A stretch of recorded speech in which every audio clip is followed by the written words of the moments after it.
What's going on, guys? This is Rob, and after finishing up Spider-Man, I was like, let's find something else to cover, right? Something else to go over here. And that's one of the struggles as a comic book YouTuber, is you kind of find yourself in this position from time to time where you get so caught up in a story that you're reading that it's kind of hard to forget there's still like a mountain of other stuff there. And Devil's Reign is one of them. This story is amazing. Okay, so it's basically the return of Kingpin. Not really the return. It's Marvel actually doing something with Kingpin now, as opposed to, King's Ransom or whatever it was. So here's the thing, right? This story kicks off about a week ago, and it basically picks up with Daredevil, as you would expect, because Kingpin was originally a Daredevil villain, so Marvel's had really in recent years kind of taken him back. Now, one of the things that I do want to establish here is that right now, Kingpin is basically the mayor of New York City. Now, for those of you guys who aren't really familiar with this has been going on for quite some time, and it all really goes back to Secret Empire, right? So Secret Empire, of course, was a story that we covered where basically the Red Skull used a cosmic cube to change Captain America's history, and that basically led to Captain America becoming what was essentially a Hydra agent, and then conquering North America with his sights set on the world, although ultimately, he was defeated before he could do that. And so the way this played out is that one of the things that had happened is that New York itself was basically encased in living darkness, right? Technically it was called the Dark Force, but it was essentially just covered in, encased in darkness, so no one could get in and no one could get out. What you did have was a character by the name of Dagger who had the ability to emit light, and she was literally tasked with standing at the top of the Empire State Building and just lighting the place up. Now, by and large, people did what they could where they could, and heroes that were stuck there were trying to find a way out and trying to find a way to save the world and all that kind of stuff, or at least save, their city and so on and so forth. But on the street level, on the ground level, the average person living in their homes with no idea what was happening, they had to deal with being robbed or all kinds of different criminal actions that were going on. And so what the Kingpin did is he actually stepped in and essentially served as a protector for the city of New York. Now, make no mistake, he knew what he was doing. He knew that in doing so, it would rally the support of the people, so that when the time came when New York was freed from its Dark Force encasement and basically everything went back to normal, or at least as normal as you can get in Marvel Comics, Kingpin ran for mayor and the people elected him, right? Because basically he was the one that kept them safe when they had to worry about being robbed and all that kind of crazy stuff. Now, the other part of this equation, and this is what he's talking about when he's speaking with Daredevil, right? That when he's kind of talking to him and whatnot, that he knows that in his vault was basically the secret identity of Daredevil. But when he went through it recently, that identity was gone, right? He doesn't know what in the world's going on. He's essentially lost his knowledge of Daredevil's identity. That actually goes back to Daredevil with issue number 20. Really, it was volume 5, issue number 20, but basically the Purple Children. So the way this worked, you guys have all heard of the Purple Man, Zebediah Killgrave. One of the things that he had done is he had basically traveled around really the, North America and the world, finding all these different children that he had fathered when he was being a sadistic person. And the goal was to actually conquer various countries around the world with his children running those different countries or those huge sections of the world, and then they would all basically report to him. Once the children were all gathered together, they realized that they had the power to topple Zebediah Killgrave, which they basically did. But while this was going on, Daredevil was actually traveling around trying to rescue them, keep them safe, different things like that. The idea of Killgrave was to eventually take their powers, kind of hook them up to a machine, and use that machine to basically amplify his own abilities and then effectively conquer the world. And where all that was basically done, one of the things that happened that Marvel had done is they had basically had this circumstance set up where the machine was used to make everyone forget that Daredevil was Matt Murdock. They literally one more dayed his storyline. I mean, I don't really know if people were upset by it. In all reality, I actually had to go back and read that. I hadn't really been keeping up on Daredevil recently, but that's really how all this really kind of picks up, right? The things that are going on that are kind of leading into this. Now, the fact that Kingpin doesn't remember the identity of Daredevil is not the biggest thing in the world. Instead, what actually happens is Matt torments him, right? Matt makes fun of him and kind of pokes fun at him and is like, hey man, that's why it's called a secret identity, because you're not supposed to know. And Kingpin actually takes this as a personal vendetta, right? He takes this as a personal affront. And so following that, what he does a week later is he steps out in front of the mayoral office in New York, holds a press conference, and basically civil wars the place in the sense of saying that all superhumans out there are basically outlawed. Anybody out there who is operating as a superhero, that's a problem. And it's interesting the way that he does this, right? Because for the most part, people can think for themselves, but they usually choose not to. They usually just choose to allow a person in authority to tell them what to do. And rightfully so, right? It's easier to do what you're told than to kind of try to figure it all out for yourself. And so because of this, Kingpin stepping out here and with people trusting him the way that he does, he says, at the end of the day, we've suffered wave after wave of attacks, right? Of destruction brought down on our great city. And at the heart of almost almost every single one of those are superheroes. That yes, we could look at villains and we could say villains do bad things and we deal with them accordingly. But the reign of aliens that descended down on our city, Spider-Man originally brought them here. Of course, he's referencing the events of King in Black and saying it all goes back to Peter Parker. That the hordes of trolls and ice-strewn beasts that destroyed our homes, that's because we brought Thor here, right? That was the War of Realms. The idea that like the frost giants and all that kind of craziness and chaos eventually found itself on the doorstep of Earth, specifically in the city of New York. And what he says here is, there's a saying, follow the money. But with these tragedies, it's instead follow the destruction. And you'll find it leads back to these heroes. We allow these unnatural monsters in capes and bright colors free reign in a city of good people, people trying to live their lives. And when we dare hold them accountable for their crimes, like with the murderer Daredevil, they get preferred treatment, a slap on the wrist. And then they're free to go, to do what they've always done. Whatever it is that they want to do, terrorizing, violence, destruction. And that's one of the things that's kind of the nature of this, right? The question here is the juice worth the squeeze? Is the collateral damage that we experience as a city worth having these superheroes? Or would we just be better off without them? And so he says, we here in New York City feel that is not enough. Over the last few weeks, I've been working with lawmakers to draft the Powers Act. Recently, our friends at the federal level wisely outlawed unsanctioned superhero activity for those under 21 years or age. And so he in turn says, we're expanding that, right? We're basically outlawing superhero activity at all here in New York unless it's sanctioned. So in a lot of ways, this really is the Superhuman Registration Act from Civil War. It's renamed and it's largely being confined in the city of New York, but it's cool because if I'm being honest with you guys, as much as I loved the Civil War event, I kind of think this is a little more interesting because it brings things kind of closer to home, right? One of the first questions that people ask is like, is the rest of the country going to follow suit? Are other cities going to follow the same process? Remember, with the Superhuman Registration Act, it was just a nationwide crackdown like that, right? Just day one, everyone has to register. With this act, it's a little more extreme. And even Tony Stark says that, right? He's like, we've been down this road before. Superheroes serve a purpose and have saved not only New Yorkers, but the world many times over. This is a desperate move from a gangster mayor in an election year. Even Krakoa steps in, right? And like Storm steps up and says, look, Krakoa doesn't really care about man's laws, right? So do not mess with us and we will not mess with you, right? Mutants everywhere have diplomatic immunity no matter where they go. And so that really supersedes anything that the city of New York is doing. But rest assured, if a mutant travels to New York City and they are arrested by the forces of Wilson Fisk, there will be hell to pay, right? I mean, that's kind of the stance of Krakoa, which is really cool. And then following that, the first wave of arrests begin for those individuals who basically just refuse to register, if we're going to call it that. And of course, Moon Knight's the first one.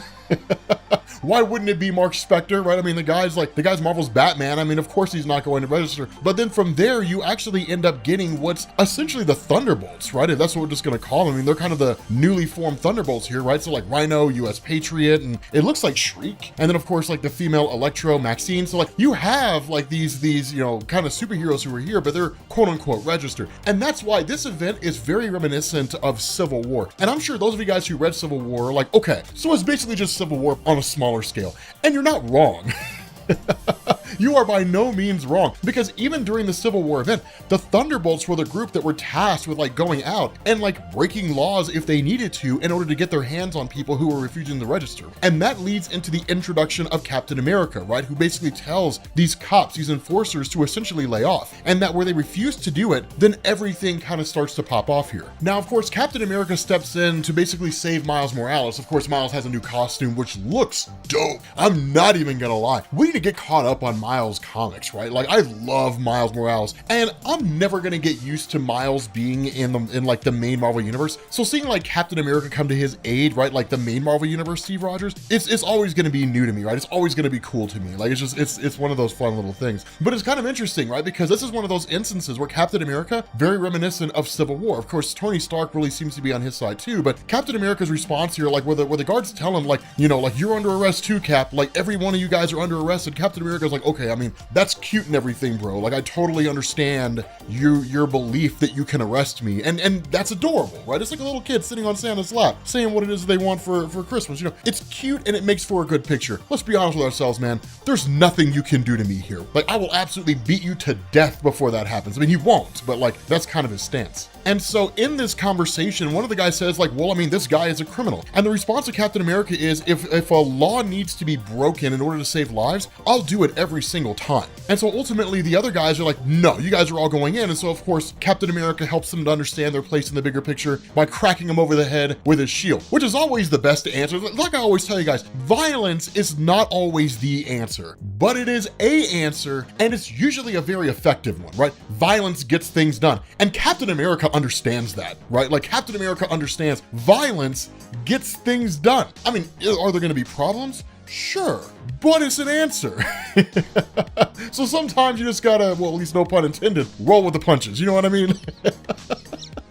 But at the same time, you've also got like Spider-Man and Daredevil who step in. So in a lot of ways, it's like coming together of the superhero community standing directly against Wilson Fisk. Now, of course, they end up basically kind of going to an underground lair. And that's when the questions start getting asked, like, why is Wilson Fisk doing this? And initially Matt Murdock steps up and says, actually, it's my fault. And the reason he really takes the blame on this is one, because of what we saw in the beginning with regards to the fact that Wilson Fisk knew what Daredevil's identity was, but Daredevil had basically engineered a circumstance to make him forget. And the fact that Daredevil had taunted him. But in the end, the response here is no, there's no way that's the case. I mean, like we knew, and even Captain America says that, we knew from the time that Wilson Fisk was elected to office, it was only a matter of time before something like this happened, right? Like, lest we forget, Wilson Fisk is the kingpin of crime, or at least he was the kingpin of crime. He was never a good guy. So I understand what you're saying, Daredevil, and sure, you being a dick probably had something to do with this. But at the end of the day, like, Wilson Fisk was only ever going to do this at some point in time, right? All roads were going to lead to this. So it's not entirely your fault. Now, of course, this leads to the forces of Wilson Fisk, specifically the authorities showing up at the Baxter Building. And the reason why is because the Baxter Building, of course, is working on what would be perceived as weapons of mass destruction. It's not really their intention to do that, but they're toying with things like antimatter and so on and so forth. Any one of the devices that they're experimenting with, if used for nefarious purposes, could obliterate the entire city. The funny thing about this is that because of the nature of Reed Richards and because of the fact that the experiments he works on, the things that he does, really kind of transcend any immediate benefit to like the city of New York and are really more for the benefit of society as a whole, he basically gets a kind of free pass from the federal government, right? Where he basically gets this kind of system where it's like, work on whatever you want to work on, just make sure you don't use it against humanity because we know that ultimately it's going to benefit us all. The problem with this is that because of what's going on with the Powers Act, that basically the federal government's kind of turning a blind eye to the idea of what it is that Reed Richards and all of them are working on. So in effect, they've been thrown under the bus. Now, initially where the Fantastic Four, or at least Reed and Susan, are like, okay, this ain't gonna happen, right? And they immediately start taking up arms. They're suddenly met by the arrival of Dr. Octopus, who basically slaps on inhibitor collars, right? Collars that basically neutralize their powers. And it's like, yeah, man, the federal government's left you hanging, guys.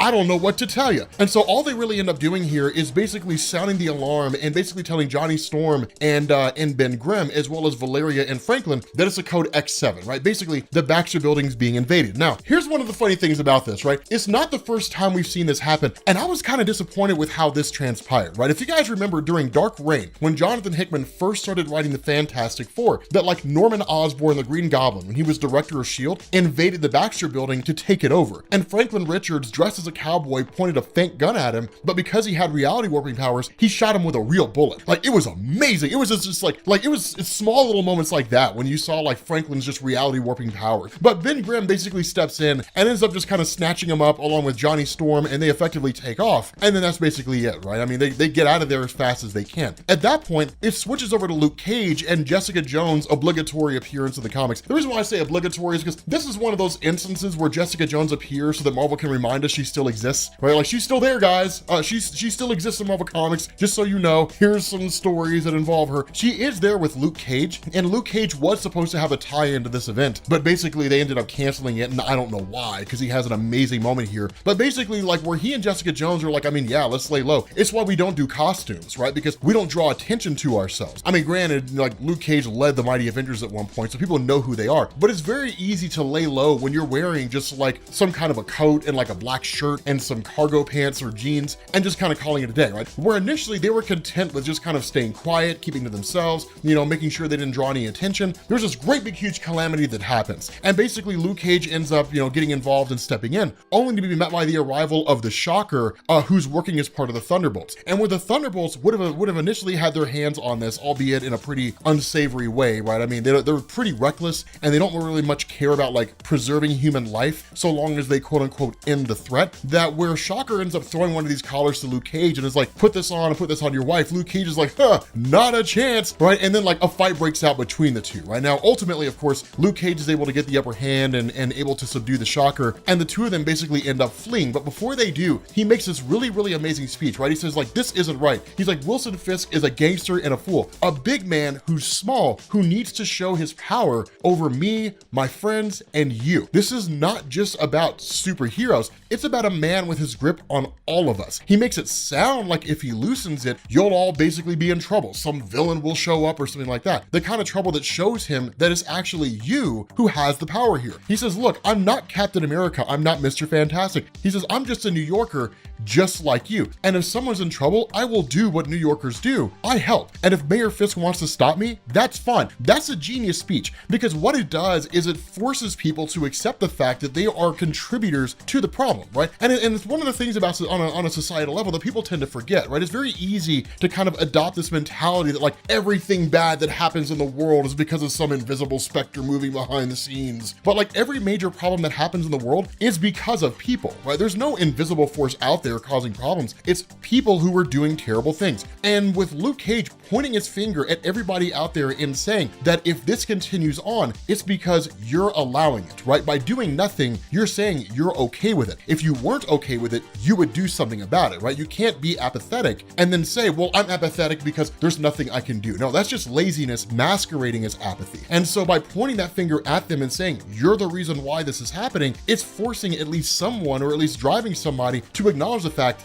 that they are the problem. And so following that, what you actually end up doing is switching over to Kingpin when he goes to join Butch. Now, Butch Ferris is an interesting character. This guy was basically a henchman of the Owl for quite some time, the Owl being a D-list villain at best, right? Like this guy was never, ever big time. But the perception here of Butch as the new Kingpin of crime, and even before he became the Kingpin of crime, working his way up the ranks and basically, you know, knocking heads as well as getting moves and promotions in the right places, especially by Izzy, is that he is the legitimate biological son of Wilson Fisk. That Wilson Fisk supposedly had an affair with his mother, a woman named Mrs. P, and that basically left him as the real heir here. And so Wilson Fisk largely seems to follow that and saying that he's doing all of this in order to make life easier for his son. That really seems to be the main motivation behind why Fisk is doing this. I wouldn't say that's simply it, and Fisk is one to play the long game. So if this is the perception he's putting off to Butch Ferris, I'd say he may very well be pulling a ruse. And so following that, where basically he tells Kingpin, like, get out of here, you're basically met with Mike Murdock. Now, Mike Murdock,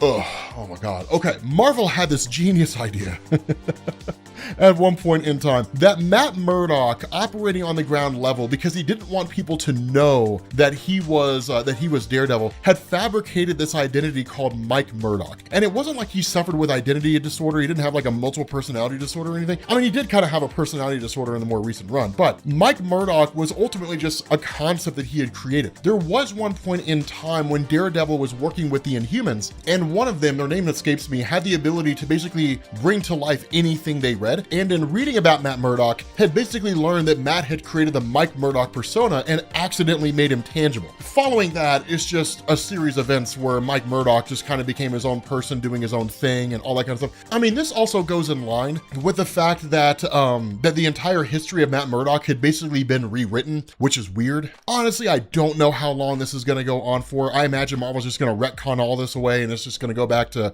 Matt Murdock just being Matt Murdock, and that's basically going to be it. But because of the life that he'd created for himself, Mike Murdock and Butch Ferris had basically kind of just grown up as friends who were also involved in the criminal underworld. And so that's why the success of Butch is also the success of Mike. And also because Mike's kind of helped him progress a little bit, right? Mike had masqueraded as Daredevil, different things along those those lines, but it had been instrumental in Butch coming to power as the new kingpin of crime. And so following that, you switch back over to Luke Cage and Jessica Jones. And Jessica Jones, of course, is like, yeah, you know, we got to get out of here, you know, all that kind of stuff. But when they get out there, they're met by Tony Stark. And so Tony Stark's like, yeah, guys, we got to do something about this. Okay, cool, whatever, Tony. Like, I mean, he wants to get rid of him, right? Because a lot of it's Jessica Jones making this case about how Kingpin is basically overthrowing democracy, or at least seems to be making himself totalitarian. She doesn't really know how Tony Stark feels about that, because the last time there was a major catastrophe like this, right, Civil War, Tony Stark sided against the superhero community and in favor of registration. But in the end, Stark's like, no, it's different this time. One, because I've arbitrarily decided it, and two, because it's not exactly like it was with Civil War. With Civil War, there was a tangible reason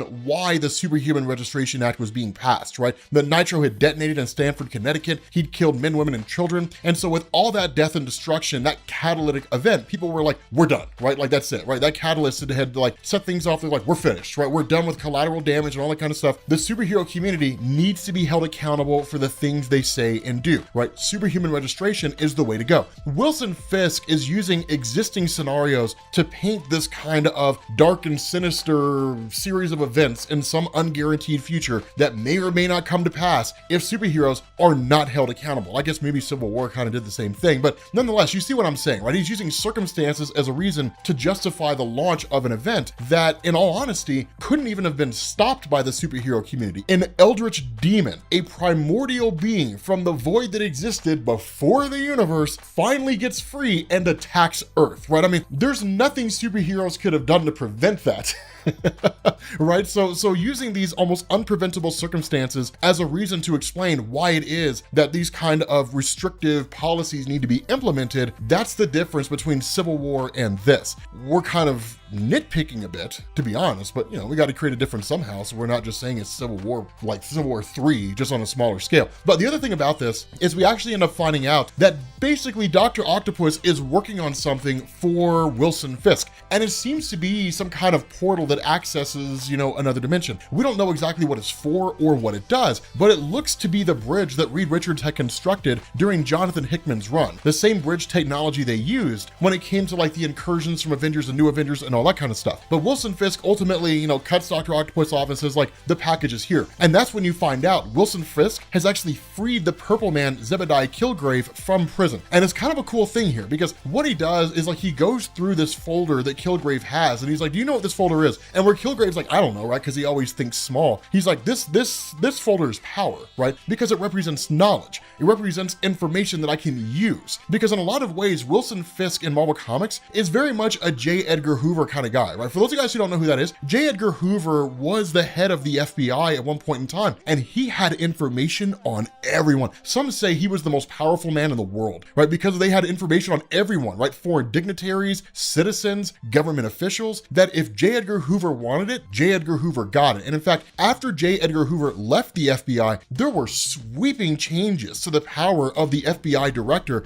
because of the threat that J. Edgar Hoover represented. That people who were talking, if you go back and you read any of like those old interviews and those old books or anything like that, people were like, that guy could have become a dictator. The only reason he didn't is because he chose not to. I mean, this guy could do virtually anything he wanted to in law enforcement. Kingpin is very much the same way. He really operates a lot like J. Edgar Hoover as well, kind of operating behind the scenes, using the knowledge he has to force people to, you know, create policies or to avoid laws or make laws that are beneficial to him. The problem with this is that as he's talking to Killgrave, he's like, this folder has nothing to use against you, right? There's nothing here. Your children hate you. They want to have you dead, so I can't use that against you. You have no loved ones. You have nothing. There's nothing that I can use against you here. But in a lot of ways, that's always what Killgrave wanted. Killgrave always wanted to have this kind of scenario where he could never really have anything used against him because he never had anything at all. But at the end of the day, when he goes to basically use his powers on Wilson Fisk, it doesn't work. And the reason why is because Wilson Fisk is one of those very, very few number of individuals that exist out there where his willpower is so strong that Zebediah Killgrave's powers cannot work on him. That's one of the things to know. Killgrave does not use mind control in the traditional sense. It's not telepathy. He emits pheromones. But a person with a substantial level or a high enough level of fortitude, right? The ability to withstand the effects of Killgrave Kilgrave, they can overcome him. His powers will have no effect on them whatsoever. And so ultimately, Wilson Fisk seizes Zebediah Kilgrave, and then it's just like done, right? He's like, what a squandered gift. He says, perhaps it's time someone more worthy possessed it. And so ultimately, it looks like he kills Zebediah Kilgrave, seemingly for the purpose of attaining his power and using him for himself. The other thing that we end up finding out is that Wilson Fisk has a sight set much, much higher than mayor of New York. What he's shooting for is to become president of the United States. And it looks like he will do it in the same way most politicians will do it, which is by any means necessary. Beg, borrow, steal, or kill. But what this does is this initially picks up basically with Danny Rand, right? If you guys recall the last video that we did, that basically the entirety of New York superhero community has for the most part begun to go underground, right? That the Kingpin essentially had legislation passed that basically outlawed superheroes in the city of New York. And it's creating a more, I guess, a smaller version of the original Civil War event. But what this has led to is Kingpin enlisting villains to basically play out the roles of people who would essentially enforce superheroes being rounded up and basically being arrested for vigilante activity, right? So it's kind of ironic that Kingpin would use what are in effect people with powers to basically round up people with powers. But it's not that dissimilar from what Tony Stark did during Civil War. The Tony Stark had the Thunderbolts, and then he also had the Mighty Avengers, right? They basically went around and rounded up people who were violating superhuman registration. And so what you have here is, of course, Danny Rand basically talking directly with Luke Cage. The two of them kind of having a conversation. Luke Cage telling him, look, man, like, you know, we're basically going to go get with Steve Rogers, and we're all essentially going to go underground. Avengers work out when we're better together. Like, everybody's just kind of keeping everything safe. And Danny Rand's response is that he'll basically just be fine, right? He's like, I might just drive north and lay low just in case. I mean, he's got the money and the resources to do it. That while Wilson Fisk is implementing this anti-superhero legislation, basically, his authority is not on the same level as Tony Stark's was during the events of Civil War. Tony Stark could have frozen people's assets if he chose to, right? That's the kind of leeway and the sort of authority he had that was given to him both as director of S.H.I.E.L.D. and essentially as a government liaison, right? The person who was basically implementing all this and making it happen. Fisk doesn't have that kind of authority here. And so it really gives Danny Rand, as a ultra rich guy, the ability to just kind of take off. But before he can, he's basically met by the arrival of Crossbones. Now, the fight between Crossbones and Danny Rand, this is kind of a cool thing. Crossbones is one of those little unsung guys in Marvel Comics, right? He just doesn't quite get enough respect. And that was compounded by the events of the Marvel Cinematic Universe. But Crossbones is pretty legit, right? This guy was trained by Taskmaster. He's very, very capable. Now, Danny Rand, of course, is a master martial artist, so he's able, or at least seemingly able, to get his upper hand on Crossbones, and we don't really see how it all concludes. All we really get here is that with everything popping off, because Danny Rand is like 30 blocks away, there's no real way for them to get there. That Tony Stark and Luke Cage and Jessica Jones can't really access a Quinjet. That Tony Stark's armor's locked down as soon as the forces of Wilson Fisk tried to enter into his home, so they don't really have access to anything that could get them to Danny Rand. I mean, they could try, right? But to travel 30 blocks in New York, anyone who's been to that city will tell you it's gonna take more than a car, right? You're literally gonna have to fly there. And so as a result of that, they're like, okay, if we're going to help this city and we're going to fix this, we can't deviate and try to go get Danny Rand. We basically gotta leave him, right? The needs of the many outweigh the needs of the few. The guy's a master martial artist. I'm sure he'll be okay. And so at that point, you switch over to Wilson Fisk when he's confronted by the new Daredevil, Elektra. Now, here's the thing, and I'm a little ashamed to say this. I have not been reading Daredevil. I have no idea what's going on here.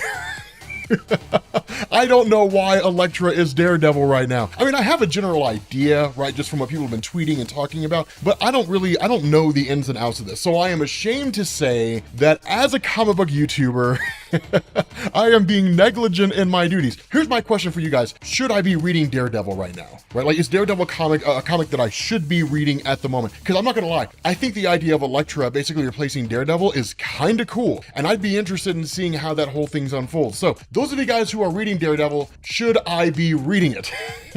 Is it a resounding yes? Is it an absolute no? Do not read it. It's awful. Let me know what you guys think. The important thing here, though, and we don't really know the ins and outs of what's going on here. The important thing is that given the history of Elektra as basically being an assassin, that when she shows up here at the office of Kingpin, right off the bat, he was like, okay. So I was kind of expecting this somewhere along the line, right? Like, I know you're the new Daredevil. I know your history. I know what you're about. I know that most likely somewhere along the line, you would come here to try to kill me. Here's the thing. That's not going to happen, right? Like, I get that this whole thing with you guys, right, that you guys are superheroes and all that kind of stuff, but do you really believe that because you have these freakish lives that resulted in you getting freakish powers, that you can just somehow do whatever it is that you want to do? Not a chance, right? And as soon as she pulls a weapon on him, that's when he realizes, yeah, like, you're here to kill me. He's like, but here's the thing, you've neutered yourself, right? Like, you're playing the long game with the real Daredevil. You don't kill like you used to, so why are you here, right? If you have come here with the intention of somehow intimidating me and getting me to stand down because I'm so terrified of the dreaded Elektra Nachios, who's one of the deadliest assassins in the world, then let me help you understand your place in the bigger picture, right? He's like, there is someone who came here before you did, and they want to meet you, right? They want to fight you, and they want you to meet them at a particular location. Go do your thing, right? There's nothing for you here. You're not going to kill me, and in a hand-to-hand fight, I would tear you apart. So nothing's going to happen. Nothing's going to come of this, right? Go and face off against that guy who wanted to fight you, because here, there's really nothing going on. Now, the reality, and really the reason why she leaves in the first place, is seemingly because of the fact that Kingpin basically seems to know what she did, how she betrayed Matt Murdock, and that if Matt finds out, she'll lose everything. Again, I don't know the ins and outs of what's going on here. I feel like I should be reading Daredevil, right? I really feel like I should be reading this. So I'm gonna do that, right? I'm gonna go on Comixology and I'm gonna read Daredevil. So having said that, we switch over to Avengers Mansion, right? Now here's the thing, Avengers Mansion hasn't been used for a long time, right? In Marvel Comics, they haven't used it for quite some time. And in fact, the Avengers Mansion itself has really turned into a place of tourism, right? Where people go and they visit, wow, this is where the Avengers used to hang out and all that kind of stuff. So it's a very attractive thing as far as building up money for the city of New York. But the sub-basement of Avengers Mansion, that thing is still in operation, that it operates secretly and is really more of a bunker. That's one of the things that I kind of like about what Chip Zdarsky's doing here. It's very Nick Fury, right? For those of you guys who don't know anything about Nick Fury, and I mean like old school Nick Fury, right? The white guy Nick Fury, not Samuel L. Jackson. That guy had bunkers everywhere. He was the most paranoid guy ever, right? And it kind of makes sense, right? When you're like the man on the wall and you've got access to all this information and you know more about what's going on in the world than seemingly anybody else in the world, you start to realize just how fast things could go sideways. So Nick Fury had bunkers on top of bunkers on top of bunkers. He had hideouts all over the place, right? But one of the things here is that having this place in the basement, in the sub-basement of the Avengers Mansion, it's a place that hasn't been accessed for quite some time. Now, one of the other things that goes on here, and this is a really cool concept, and it's one of the reasons why so many people were pissed off that the Luke Cage tie-in for Devil's Reign was canceled, is that Tony Stark ends up realizing there's a handful of kids who are sitting outside the building, and they basically record that Tony Stark's here. Of course, no one's supposed to know that they're going to the sub-basement of Avengers Mansion. So Tony Stark initially tries to bribe them, and then Luke Cage steps in and says, look guys, like, with everything going on here right now, even you have to realize that superheroes being outlawed in the city of New York, that's a bad thing, right? That villains are basically the law enforcement now. Do you really trust that they're somehow going to turn over a new leaf and do good things? And so he's like, look, like, the city is in serious danger. You guys are in serious danger. Do me a solid. Right now, here's the big difference. This is why Luke Cage was always a great character. Here's the big difference between Luke Cage, Danny Rand, even Spider-Man, and people like Tony Stark and Captain America and so on and so forth. Tony Stark, Captain America, the Avengers, they're big names, right? When people think about the Avengers, they think about, well, like the Earth's mightiest heroes, right? Like the people who save us from all kinds of threats. But when they think of Luke Cage, they think of one of us. And that's the difference. That's the huge difference. The Captain America, Iron Man, Thor, those guys, they sit up there in the tower. And people don't say that from a place of like vindictiveness, right? They don't say that from a place of cynicism, like they're up there in their tower and they don't care about us. I mean, of course they do. They save the world. But there's a big difference between looking at a superhero who saves the world and looking at a superhero who essentially looks out for you. Luke Cage has never worn a mask. Luke Cage was part of Heroes for Hire. He originally launched it, right? Like ground level superheroes helping out people on the ground level, always looking out for his own in his neighborhood. That word spreads.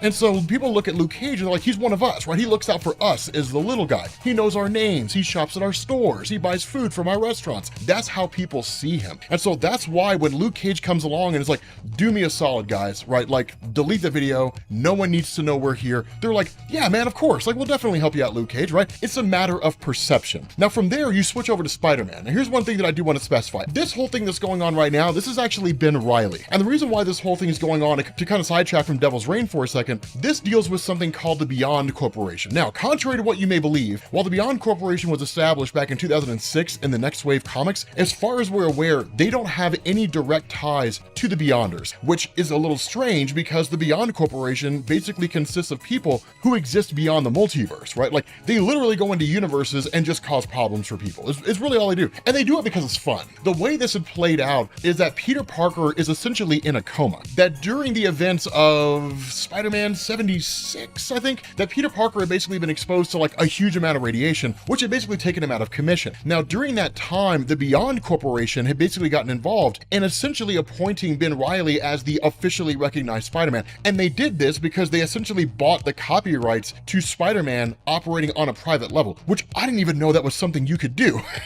And in fact, that's what happens in the comics. Ben Reilly's like, I didn't even know that could be done. But the Beyond Corporation did, right? And because Peter Parker is basically a broke guy, how's he gonna fight a massive corporation with seemingly endless resources? And so with Peter out of commission, Ben Reilly has been appointed to be the new Spider-Man, and that's why he is here. So it's kind of a cool thing because as this goes on, you start to realize that, of course, he's basically stepping in on behalf of like Robbie Robertson and those guys, because what you have here is Taskmaster and Whiplash. Now, Whiplash, cool, whatever, who cares? Taskmaster is the guy. Taskmaster's the dude. I love Tony Masters, right? Like, you guys, anybody who's been around this channel long enough knows I love Tony Masters, right? I love him almost as much as I love Captain Carrot. Captain Carrot, I love Captain Carrot. Captain Carrot's a super bunny. I love him, right? Like, I love, well, I mean, not in love, but like, I love the character. I love the character of Taskmaster because he's so underappreciated. But when he shows up, things are cool. And as interesting as it was seeing the Taskmaster in the Marvel Cinematic Universe, I really wish it had been Tony Masters. I love the character of Tony Masters, but it was still cool to see that version of the Taskmaster. I digged it either way. But regardless, of course, Ben Reilly steps in. Now, here's the thing to understand. Ben Reilly is not an incapable Spider-Man, and Ben Reilly knows enough to know what Taskmaster is capable of. The big difference here is that Peter Parker would have handled this differently than Ben Reilly did, right? Ben Reilly knows who Taskmaster is, he knows what Taskmaster's about, and the funny thing about this is the way he's written here, if you didn't know it was Ben Reilly, you would think it was Peter Parker. Now, a lot of that's because Ben is a clone of Peter, right, from the old Clone Saga story, so it makes sense their mannerisms would be very, very, very, very similar. But the important thing here is that you basically have a fight that breaks out between the two of them. Now, the fight's really, really cool, right? Because immediately Taskmaster starts to get the upper hand on Ben Reilly, which is exactly what you would expect, right? Fighting Taskmaster is fighting Captain America or Deadpool or even Peter Parker or somebody like the Incredible Hulk minus the strength, or Captain America with his martial arts, or Batroc the Leaper, right? Like when you fight Taskmaster, you're fighting a legion of different superheroes because he masters and he knows all of their fighting styles. It's what made him so cool. It's one of the things I love so much about him, right? It is a sight to behold, especially the fights between Taskmaster and Captain America. Those fights are the stuff of legend, man. I don't know how many of you guys, anybody out there who's watching this video right now, if you've read the fights between Taskmaster and Captain America, you know what I'm talking about. The fights are amazing, especially when like Captain America's analyzing Taskmaster as they fight, and he's like calling out who it is that Taskmaster's mimicking as they fight. It's so cool. I know Ta-Nehisi Coates did that recently. It was amazing. But here's the thing, right? Right off the bat, because Ben Reilly realizes that he cannot get the upper hand on Taskmaster as he's facing off against him and Whiplash, because Whiplash is basically holding people hostage, that at any point in time, Whiplash could kill those guys because of the electric tentacles he has. He's got more than enough electricity to take those guys out. So that's why he's like, one, I've got to get my mind off the idea that hostages are in danger. And then two, we're fighting in a confined space, which is true. Spider-Man fights better when he's in an open space. He can do fine in a confined space, but when he's got some room to move, when he can use his webbing to kind of get around, right? When he can get distance between himself and Taskmaster, then it makes things a lot easier. And so what he actually does is he goads Whiplash, largely because Whiplash is an idiot, but he basically goads him, right? He's like, hey man, so I know you consider yourself an A-list villain, but I gotta ask, man, how does it feel to be like a B or C-list villain where you're basically following orders and guarding hostages? And of course, that goads Whiplash long enough for him to be able to get the upper hand on Whiplash and essentially take him out. And so with that being the case, the fight then turns to Taskmaster. The crazy thing about this is that like Ben Reilly just can't handle him because the impact of fighting Whiplash, despite his modified Spider-Man suit, is enough that it temporarily weakens him, which allows Taskmaster to slap the inhibitor collar around his neck and then basically throw him out of the building. Now, of course, he knows Ben Reilly will survive. The guy crashes into a car, and then from there, he's basically taken by Taskmaster and essentially arrested, right? And so from there, what you end up doing is switching over to the Fantastic Four. Remember, Reed Richards, Susan Storm, they were taken by the forces of Kingpin. That's the Thing, Ben Grimm, and Johnny Storm, and then Franklin and Valeria had basically been whisked away, which, by the way, I want to answer a question that a lot of people were asking in the last video, which is, why doesn't Franklin do something about this, right? Keep in mind that one, Franklin's not on the same level that he used to be, and two, it's a MacGuffin kind of thing, right? That yes, Franklin can alter reality, stuff like that. He can do all kinds of crazy stuff. He's a powerhouse in the universe, but you can't have every problem solved by Franklin, right? Because then that just becomes the status quo, right? Franklin uses his reality warping abilities and everybody forgets the superheroes are outlawed, including Wilson Fisk, and the day's saved, right? Like literally every story would end with Franklin Richards waving his hand. So that's why you don't really see him invoked all that often. It's also one of the reasons why Marvel keeps him relatively young, because with Jonathan Hickman writing adult Franklin Richards the way he did, especially during the Fantastic Four run and the New Avengers run, that with that level of power, Franklin could seemingly do anything, right? You combine that with the History of the Marvel Universe comic that Marvel wrote, which is interesting that Franklin merges with Galactus at the end of all reality and is born anew, the two of them kind of being a composite being that's more powerful than the sum of their parts. And so it's one of those things where Franklin just doesn't get used that much because the nature of his powers is such, you would expect him to simply just end everything. And so what's kind of funny here with regards to Susan and Reed is there's not a whole lot doing. There's basically just a fight that breaks out inside the prison, but it seems like it's supposed to operate as a distraction. So the two of them can actually end up engineering their own escape, presumably helping others escape as well. But we'll kind of have to read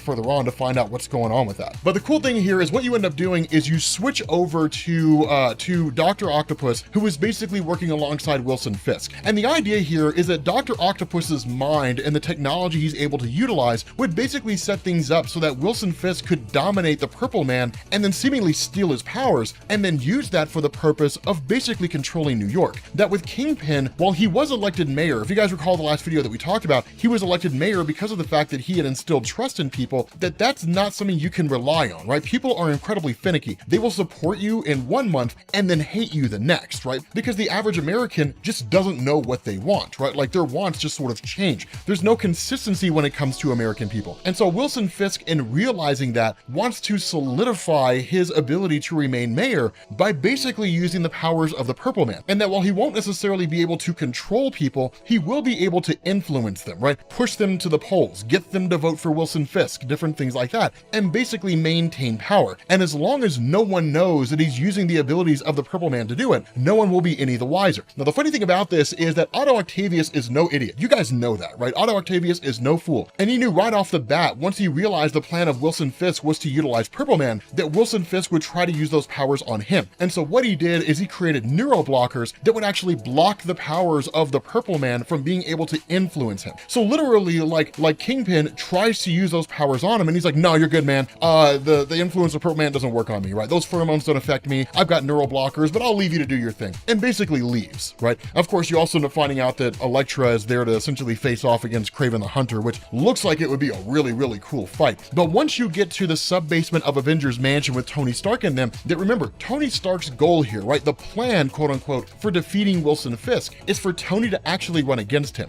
And what happens is that once they get into the facility, like Luke Cage is like, Tony, we got to talk about your plan, dude. Like you running against Wilson Fisk, that's not going to work. That's not going to happen because it's basically rich guy versus rich guy, right? Like it's too much of a toss up. Could you win? Possibly, right? You're very, very famous. People know you, right? But at the end of the day, we need someone that people are more likely to identify with, right? People want one of their own. Now, in all honesty, there is a reason why we don't just walk down the street and ask any swinging dick if they want to run for president of the United States, right? Like we've had an answer to that question. We obviously don't want to have to go through that again. But Luke Cage kind of approaches this from the perspective of like, I think I should be the one to run. So while the mayor is not on the same level as the president, the fact remains putting an average Joe in such a position of power could potentially be disastrous. That despite Luke Cage's best intentions, he doesn't know what it means to run an entire city and everything that goes on there. I mean, here in the real world, you just got to deal with New York as it exists now, right? In the comics, you got to deal with New York as it exists now, plus superheroes and supervillains.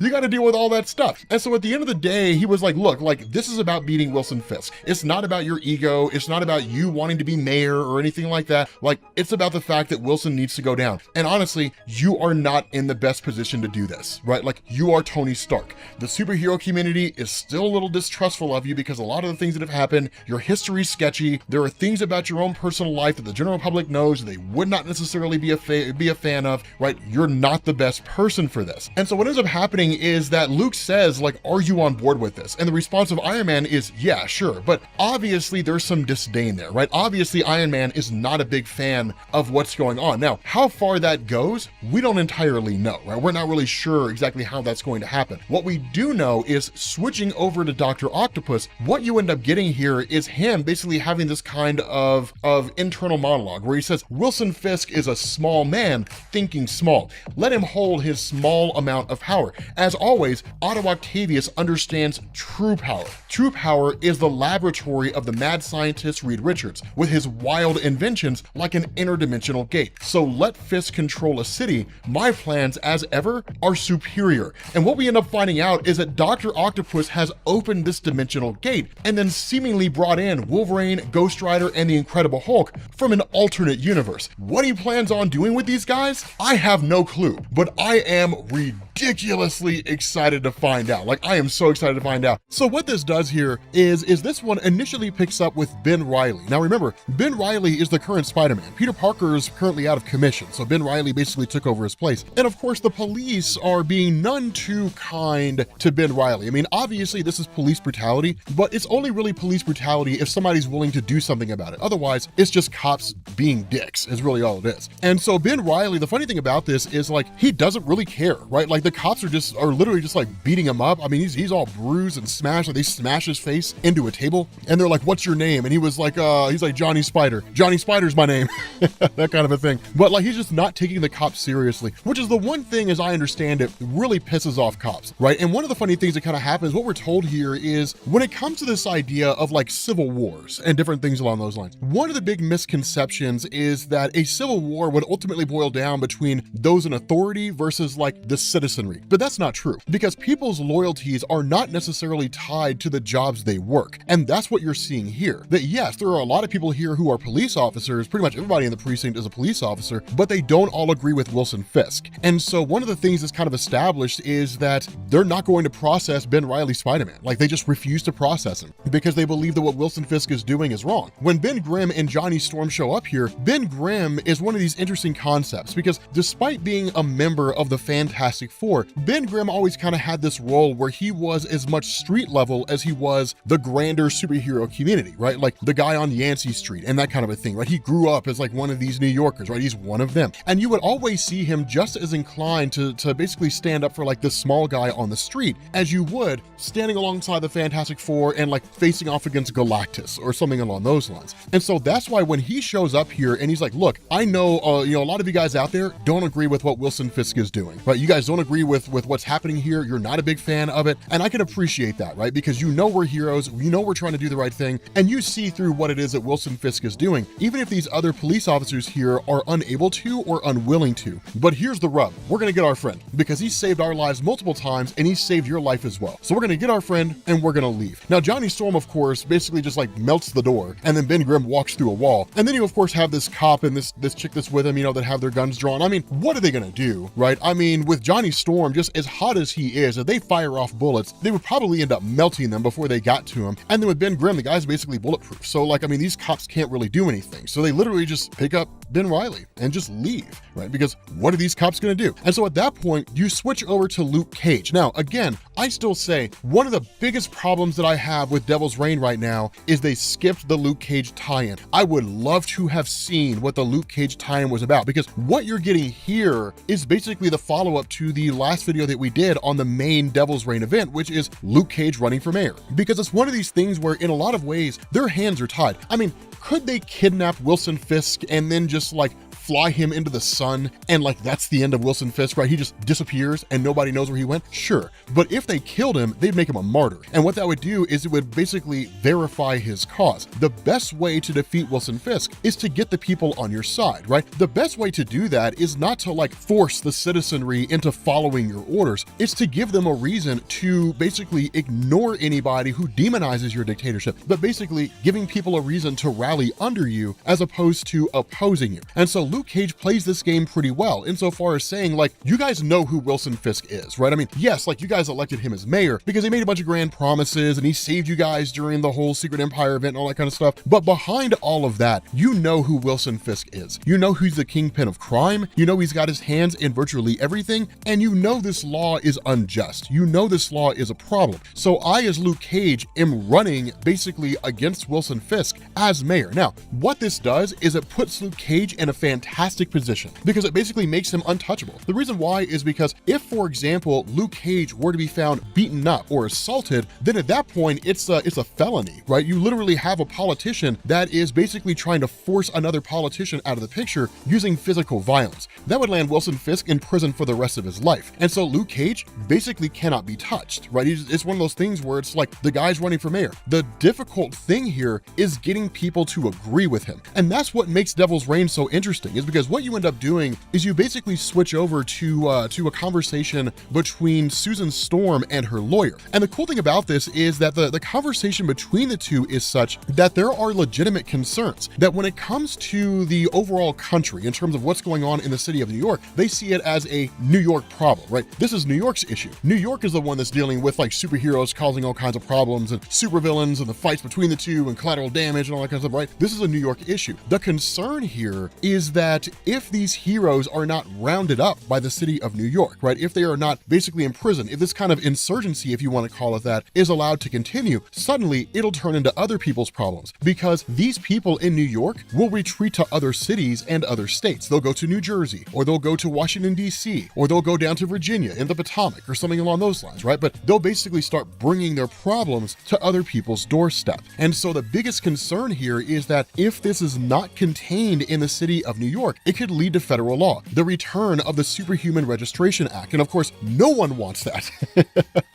Because even then, with the Superhuman Registration Act, as it was initially done, Tony Stark was able to curtail the most extreme versions of the Superhuman Registration Act. But in this instance, because of what's going on, because of how dangerous more recent events have been, that the result would be the Superhuman Registration Act wouldn't really be able to be curtailed by someone like Tony Stark, and ultimately, it would be the worst possible scenario for the superhero community. And so because of that, the whole thing is we have to basically find a way to keep this contained. Luke Cage is running for mayor, and in all honesty, he stands the best possible chance of being able to end all of this. Following that, you switch over to Zebediah Killgrave. Now remember, one of the things that had happened here is that the psychic prism essentially allows Wilson Fisk to harness the powers of Zebediah Killgrave and to use them. And that's one of the things that seems to be going on here. More so than that, what's funny is there's a conversation that goes on between the two, where Wilson Fisk kind of talks about how he's doing this to become mayor and all that kind of stuff. And Killgrave, having been around the block more than a few times, is like, no, you're full of crap, Wilson Fisk. Like, this is not about you becoming mayor or anything along those lines. This is all based on a petty grudge.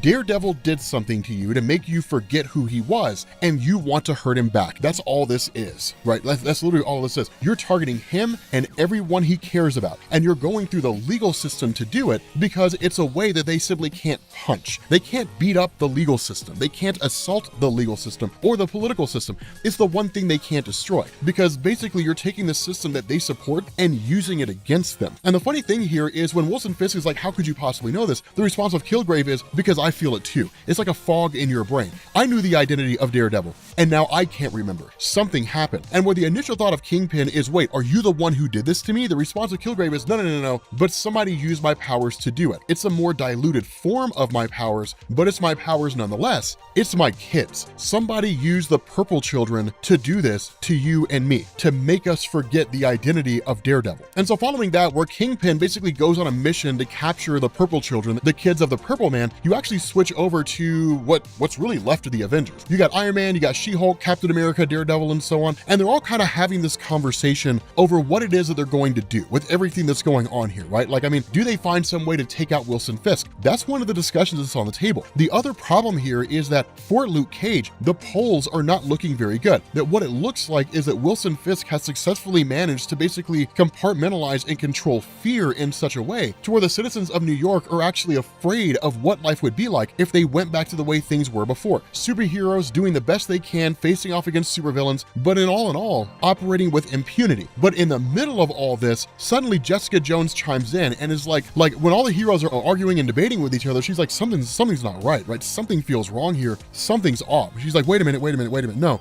this is the Purple Man. This is the power of the Purple Man. And when the question's asked, like, no, like, you know, how do you know that? I mean, one, when Jessica Jones comes along and says the Purple Man's involved, you don't really argue, right? I mean, her history is directly intertwined with Zebediah Kilgrave. No one knows Kilgrave better than Jessica Jones does, but she also understands the nature of his powers and how it feels to be influenced by his powers. And she's like, it's subtle. I can feel it, but it's subtle. The whole city hasn't descended into madness, but Fisk is somehow or another using the powers of the Purple Man to influence people, not control them, right? It'd be different if he was like, I'm gonna use my powers and everyone's gonna go to the polls and vote for me, versus using powers to influence fear. It's subtle and it's small, and it's a genius stroke. And that's when Daredevil steps in and says, yes, like this has to be Wilson Fisk. Captain America's a little uncertain, right? Steve Rogers is like, I mean, okay, look, we can go in and try to take out Wilson Fisk, but here's the problem. If we're wrong, right? If we are wrong here, the whole thing will blow up in our face. We'll be the bad guys, right? We'll be vilified. Any support that we have in the public will be gone. And at the end of the day, what we're doing requires public support. Our ability to function as superheroes lives and dies based on whether or not the general public supports us. If we attack the mayor of New York, who is out there right now telling the public that we are dangerous, and it turns out that we're wrong, that he has nothing to do with Purple Man and none of this is the case, it's game over. That's the end of it. But the idea of Daredevil remaining steadfast is no, it is Wilson Fisk. And notice this, one of the things that kind of goes on here is like, we got to take him out, right? Like we have to basically take this guy out. We're going to remove him from office. And when the question is asked, like, are we really entertaining the idea of killing Wilson Fisk or like disappearing him or something like that? The response of Daredevil is, that's how it is when you're an anti-hero, right?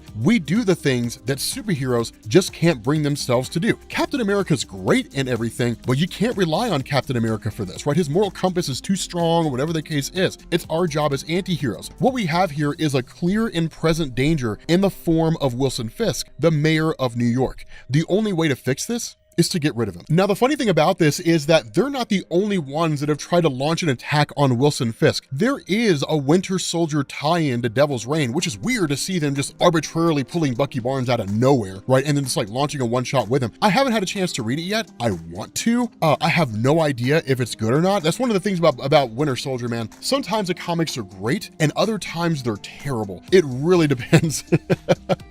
There is no medium there, but I do want to check it out. But regardless, because of what had gone on with the Winter Soldier and all that kind of stuff, the fact that City Hall, the penthouse of Wilson Fisk, right, the mansion, had all basically become compromised, there's heightened levels of security here. The problem is that while they're basically contemplating how they're going to take out Wilson Fisk, suddenly the forces of Otto Octavius come flowing out, right? Like the Otto Incredible Hulk and Wolverine and like Ghost Rider and those guys all come flying out here. Now, where the Otto Ghost Rider goes and attacks the Avengers, he takes out Iron Man. And the statement of Iron Man is particularly confusing here because he says, no, stay away. I did what you asked. What it looks like is Iron Man sold him out. That Iron Man literally told Kingpin and all them, the Avengers are coming for you, right? Like they're coming right now and they're gonna try to take you out, right? They're gonna try to forcefully remove you from office, and that's gonna be it. At that point, like literally all these guys, you know, they're standing, like they're facing off as best they can. They're holding their ground. But then once Captain America gets over to Iron Man, he realizes it's not Iron Man, it's Chameleon, right? The master of disguise. What a genius writing stroke, right? Chameleon was masquerading as Iron Man and then basically set a trap. Once Captain America realizes what's going on, he was like, Avengers, fall back and like, get out of here, right? We have to go because we're gonna die here. Like if we stay here, they will kill us, because what this is, by all standards of measurement, is an assassination attempt of a political official. That's how it's going to look. That's how it's going to be depicted. The Avengers tried to forcibly remove and or assassinate a political political official. And so they're just like, we can't be here. Like, we can't stay here. Now, of course, it's one of those things where Daredevil's like, no, we can't let him get away. But in the end, it's just like, no, we have to go. And so what you end up doing is switching over to Foggy Nelson, right? He's the attorney for Luke Cage, the one that's basically representing Luke Cage as far as his desire to become mayor and so on and so forth. Once he gets to the office, he makes a kind of offhanded remark of like, yeah, man, I really should have gone home. And there's a couple people in the office who are like, yeah, you really should have. Here's a problem. You and that lady lawyer you have, you're loud. And our boss doesn't like loud people. So our boss has decided you're better off not being able to speak. In effect, the Kingpin has seemingly sent henchmen to the lawyer of Luke Cage to Foggy Nelson's office to basically pummel him, to silence him, right? It's political sabotage. This is getting messy, but oh my God, do I love this. Now, picking up from the end of last week's video, right? The last issue, this basically takes place 2 weeks after the attempt of what you could kind of call the Secret Avengers, I guess. They don't officially have a name. They're just calling themselves the Avengers, but basically their attempt on Wilson Fisk, if anything, to take the life of Wilson Fisk, right? To take him down. Of course, they proved to be unsuccessful, but what this did is it basically emboldened Wilson Fisk, right? In the sense that now they've got drones out there that are basically always on the hunt for these differing members of the Avengers, as well as anybody who either has information or anybody who may have some kind of powers out there. The other part of this is that Wilson Fisk has heavily fortified the entirety of the mayoral office, right? Where he resides. So now it's one of these things where in a lot of ways, because of the actions of the superheroes, they've almost kind of pushed the city of New York into becoming a militarized zone, right? It's kind of crazy. But regardless, of course, you end up having Wilson Fisk, who's met by the arrival of Dr. Octopus, right? Who has, of course, his other octopus henchmen and so on and so forth. And it's one of those funny things, because in the end, Wilson Fisk kind of asks him, like, you have what's basically a Hulk and like a Wolverine and a Ghost Rider and yourself. Why don't you just come take the throne of mayor for me? And the response of Otto is just basically saying, like, because it means nothing to me, right? Like, why would I go through all that time and all that energy and all that effort to kill you in order to become mayor, right? I've got like much bigger things that I'm focusing on besides that. And it's kind of this funny thing, right? Because he says, like, you've always been obsessed with power, Wilson Fisk, right? And I'm happy to have you basically sit in a useless seat to shake hands and kiss babies. He's like, but I am working on making the world a better place, right? I'm working on much bigger things. The technology in the Baxter building following Reed Richards' arrest has basically given me like marvelous technologies that I can use for my own ends, right? That made all these Octobots possible and all that kind of stuff. At the end of the day, you're focusing on small stuff, as you always do, because you're a small-minded person. I'm focusing on big things. And he says also something that you should be aware of. He's like, in the end, we have basically continued to deliver, we want to deliver this news that like crime is again down in the city of New York, which means we've arrested your son Butch, and then basically leaves. Now, following that, Matt Murdock, of course, goes to basically visit Foggy Nelson. Remember, because Foggy Nelson is basically the lawyer for Luke Cage, and Luke Cage announced his candidacy for mayor of the city of New York to run against Wilson Fisk, because from the Avengers' perspective, it's the only real way to get Fisk out of his position, that if they were to successfully assassinate him, he would basically become a martyr, and he would prove them right? He would prove himself right in saying that Avengers or superheroes are just too dangerous, because it's literally superheroes assassinated a political official, right? That's not something to be done lightly. Of course, Foggy Nelson was basically beat up by henchmen of Wilson Fisk in order to basically send a message. Now, the funny thing about this is that Foggy Nelson, as those of you guys who are familiar with Daredevil, Foggy Nelson doesn't take lip off anybody. And so it's one of those things where it's like, okay, I mean, yeah, I get what they were trying to do, but like, they're gonna have to try harder than that. This whole Catholic guilt that you have, Matt Murdock of, well, Foggy, I never should have involved you and I put you in harm's way. Stuff it, right? And even he's just like, I absolve you, my son. Now get out of here, right? Like, go do your thing. It's one of the things I always loved about Foggy Nelson, right? But in the midst of that, of course, as Matt Murdock is leaving, he's met by the arrival of his twin brother, Mike Murdock. Now, as a bit of a refresher here, for those of you guys who are unfamiliar with Mike Murdock, we did discuss him before, so we won't go super in-depth here, that basically there was a point where Matt Murdock had brought together a team of Inhumans to essentially find a way, or at least brought together a team of people, which included Inhumans, to find a way to defeat Wilson Fisk. One of those was a person named Reader, who could basically manifest anything he he read, and that in researching Matt Murdock and seeing the identity of Mike Murdock, this led to him accidentally creating Mike Murdock. Now, the reason why we've never really talked about him before, the reason why we've never really addressed him before is because, in all honesty, Marvel will probably get rid of him pretty soon, especially when you get around to the point where like the Netflix Daredevil series starts to launch. Marvel's probably going to kill off Mike Murdock, right? So, you know, we can do a video on him if you guys are particularly interested, but right now there's just not really a reason to. I don't see him lasting much longer in Marvel Comics. And so it's just one of those things where you kind of switch over to Wilson Fisk himself. And because of what's going on here, one of the things to remember in the last video that we discussed, or that we did, that you have the Purple Man, Zebediah Killgrave, right? A person who has the ability to emit pheromones that can basically make people do whatever it is that he wants them to do, so long as their willpower isn't too high, or they don't have any kind of like telepathic protection or anything along those lines. But there was also the Purple Man's children, and that his children are the other half of this puzzle. The powers of the Purple Man only go so far, but if Wilson Fisk has the powers of his kids and the powers of Purple Man, then he would be nigh unstoppable. And he kind of has his sights set on the office of the presidency. Now remember, the entire motivation for why Wilson Fisk is doing this is because somewhere along the line, basically Matt Murdock had done something to make him forget Daredevil's identity.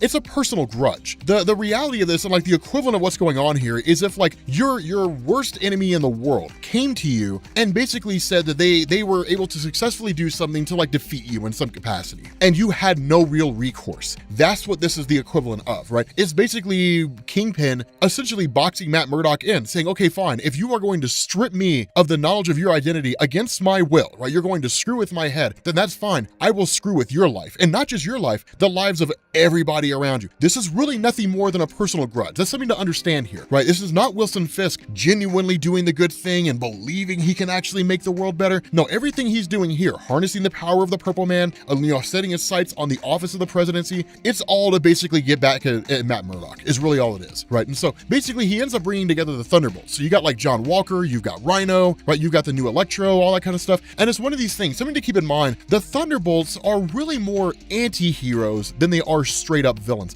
They're basically, you know, people who were at some point in line, maybe good guys, kind of not good guys, and have a questionable past. Well, I guess when I say that, I'm really more referencing John Walker. These guys have always they've always kind of been bad guys. I mean, to a degree with John Walker, he's a little more anti-hero, right? He, you know, the Commission on Superhuman Activities basically replaced Captain America with him, and then he lost his mind, and that led to him just like, you know, basically being stripped of his powers, and then the mantle of Captain America going back to Steve Rogers. But it's one of those things where like what Wilson Fisk is asking them to do here is to basically find the purple children. And that's where the villains really kind of draw the line. It's one of the things about Marvel's villains, right? Very rarely do you ever find a Marvel villain who will do whatever they need to do, right? Who will do anything and everything. They have a few of them, like Taskmaster is a good example, right? You pay Taskmaster to kill a person, he will kill them. It doesn't really matter who they are, right? Like he will kill that person. Frank Castle to a degree, but only when it comes to villains, right? Marvel really kind of shies away from this idea that like villains will kill kids. They really sort of, they don't really deal with that all too often, and rightfully so. And so it's one of these things where literally John Walker's like, I mean, look, you know, I need to know what these kids did, right? I mean, why are we going after them? And so what he ends up doing, or at least what Kingpin does, is he invokes the power of the Purple Man and says like, you will do what I tell you to do, Mr. Walker. And then of course, with Walker's willpower really kind of being lower than it needs to be to withstand the powers of the Purple Man, ends up going alongside that instead. And so of course, again, following that, you basically pick up with who is in effect the wife of Wilson Fisk at this point in time, TYPHOID Mary. Of course, we'll talk about her here in a little bit. What you actually end up doing is switching over to the prison where all the various superheroes are being held, where essentially Susan Storm, using her powers to make herself invisible, having picked the lock on her collar, right? Because she had an inhibitor collar, but she ended up taking a paperclip when she was meeting with her attorney, and now has used that to free herself, and then in turn steals like one of the passes off one of the guards as they walk by, and then frees Reed Richards, and then basically frees, you know, opens up all the other cells, which allows all the heroes to escape. Here's the thing about this, right? On the surface, you could look at that and call this a plot device. It's actually not. So Susan Storm is ridiculously capable, right? I mean, one of the things to understand here, you're talking about a woman whose power to create force fields can withstand the power of Celestials. So it's no small thing. So it's not beyond the realm of possibility to believe that she could basically use a paperclip to pick a lock on her inhibitor collar. What this is also designed to do is illustrate the idiocy of just your average person in comparison to the Fantastic Four. And the reason why I say that is if you go back and you look at the events of Civil War, when the idea of creating a prison for those who wouldn't follow superhuman registration was created or developed by like Reed and Tony and Hank Pym, really Reed more than anybody else, that Reed's first thought was, we're going to be arresting some pretty heavy hitters, whether they have super strength or they have intangibility or anything like that. So it's not enough to put them in a prison. We have to put that prison in a place that they can't escape from. And that's why Prison 42 during Civil War was located in the negative zone, so that even if they somehow did manage to escape the prison,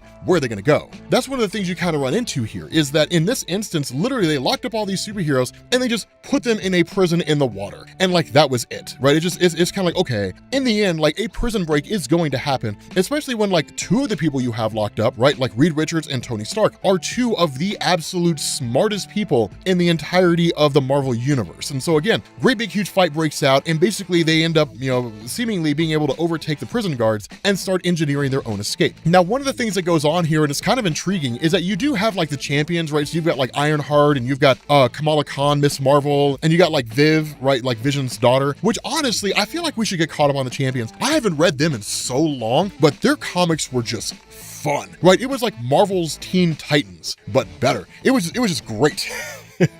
I just loved it, right? There's a great big huge fight, even with Miles, right? There's a great big huge fight where like they're all involved in a conflict with RHINO, and it's one of those things where like RHINO basically is like, he's here and he was like, look, like put on these, like basically put on these discs, right? Like put on these things. And ultimately when that happens, the bots themselves, or the drones, are basically designed in such a way to where they don't attack anybody with a Thunderbolt badge. And when the question is asked, RHINO, why are you giving us Thunderbolt badges so these drones won't attack us? The response of RHINO is, look, like, I know I'm a bad guy, right? Like, I have not done very good things over the course of my life. I've basically just been a horrible human being. Anytime you ever saw me, I was committing some kind of a crime. But what Wilson Fisk is asking us to do, to find some kids and to bring those kids in who seemingly haven't done anything wrong, not even I can follow those orders, right? Not even I can abide that, right? It's just, that's a line that I just want crossed. It's cool. It's a great little thing. I mean, is this like a RHINO redemption arc? No. It's just basically designed to illustrate that the kinds of things that Wilson Fisk is asking people to do are things that not even villains are willing to do. More so than that, it's showing there's trouble in paradise, right? The foundations by which Wilson Fisk is building his empire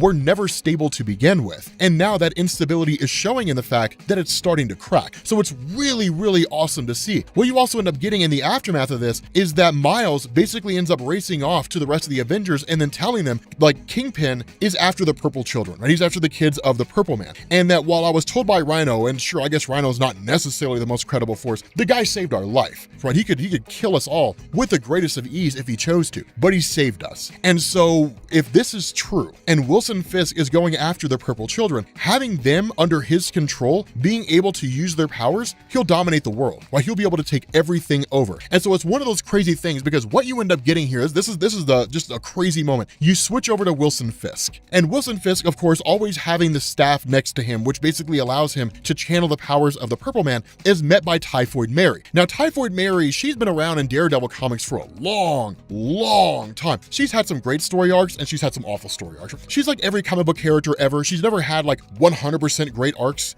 100% of the time.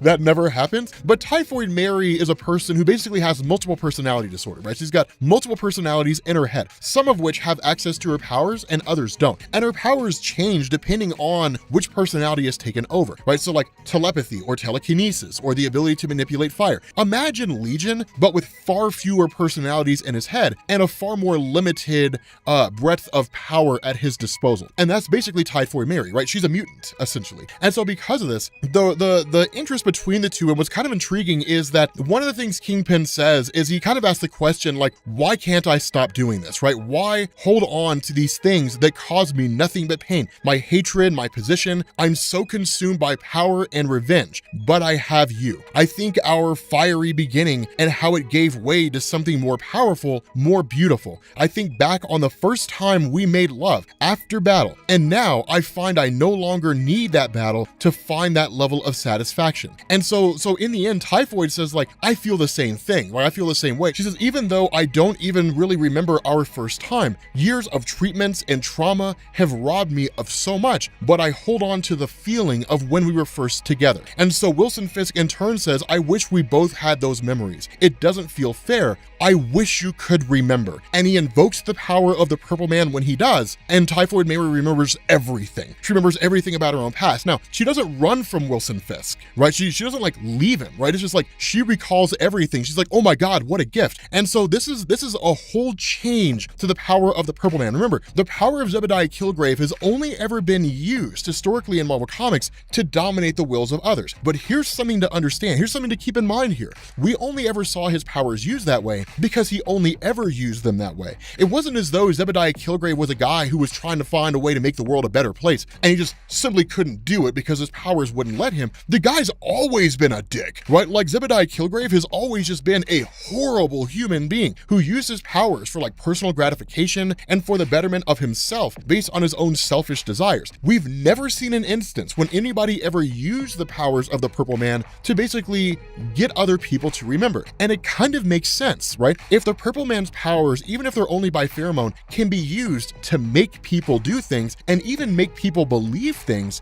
then it would stand to reason the powers of the Purple Man can be used to make people remember things. And so in basically understanding that, right, and coming to that realization, Fisk says, like, I need air, right? I need space. The weight of years is crushing me. The weight of hate that I so desperately need to let go of. And he says, he literally holds this thing in his hand and says, remember. And this is when he recalls the identity of Matt Murdock as Daredevil. The question you really have to ask here is, what else is Wilson Fisk remembering? Because he is beset on all sides by deception and trickery and lies. So what's going to happen when he recalls everything that's actually the truth and realizes how much he's been lied to? I gotta tell you guys, this story just gets better and better. So, Devil's Reign, right? This is amazing. Remember when I told you guys about Mike Murdock? That's probably what's gonna happen here, or at least seems like it's happening here. So initially, coming off the heels of the last video that we did, it was basically Kingpin using the powers of the Purple Man on himself to make him remember that Matt Murdock is Daredevil, right? That's one of the things that I want to kind of reiterate here is keep in mind,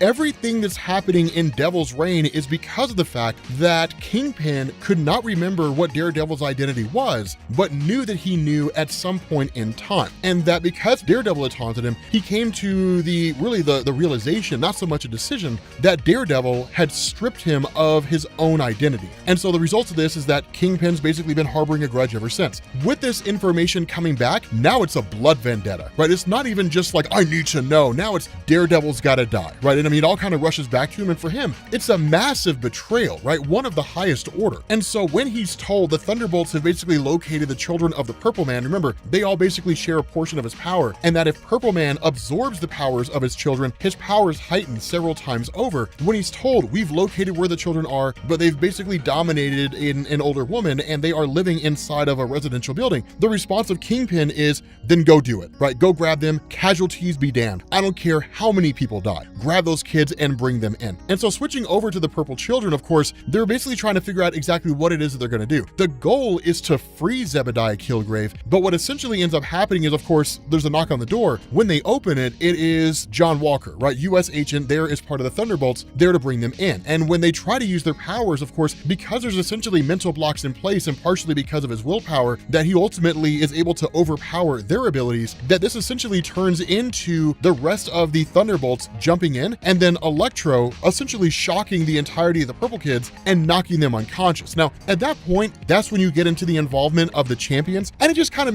makes good sense, right? I mean, I have a hard time believing that anybody who's reading Marvel Comics would support the Avengers showing up and basically pummeling the Purple Kids, right? Just beating up children. No one's really going to be okay with that.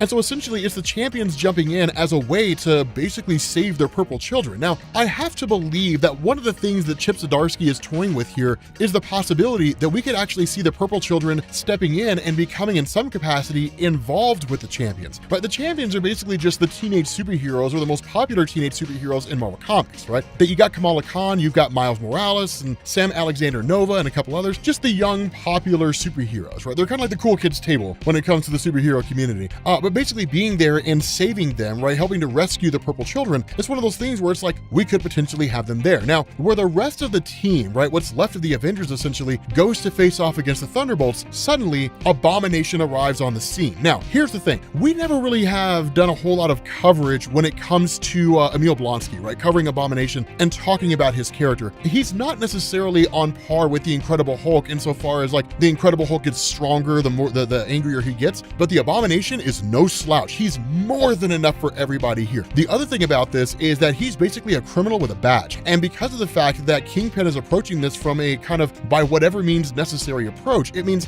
that Abomination has essentially permission to kill the superheroes if he has to, and he will. That's one of the big things, right? Abomination would more than overpower these superheroes and basically kill them all. And so where the purple children are essentially captured by Abomination, the whole thing is like, we have to go, right? Like Miles Morales and all of them are like, we have to leave. We can't stay here, you know? And with the response of Jessica Jones, it's like, no, we can't leave the kids here. Like Miles Morales is like, you know, I totally get it, right? I mean, but that's Abomination, right? We'll save the kids at some point in time, but we can't do that if we're dead, and he will kill us. So we have to leave right now. Now, at this point, we switch over to a combination, or I guess a conversation between Mike Murdock and Butch. And the thing about this is it's actually a reference to the events from Daredevil Volume 6, Annual Number 1 in 2020. And what it does is it references the existence of a Norn Stone. Now, technically speaking, Mike Murdock kind of has the Norn Stone in his possession, but not necessarily. The Norn Stone was actually in the possession of Parker Robbins of the Hood. And as you guys know, the Hood is one of those guys where he's always had his hands on everything. He's had the Casket of Ancient Winners, he's had a Norn Stone, he's had the Infinity Gauntlet at one point in time. The guy's had all kinds of stuff, right? And he's just one of these guys where by whatever manner and whatever means, he usually just ends up doing some crazy things.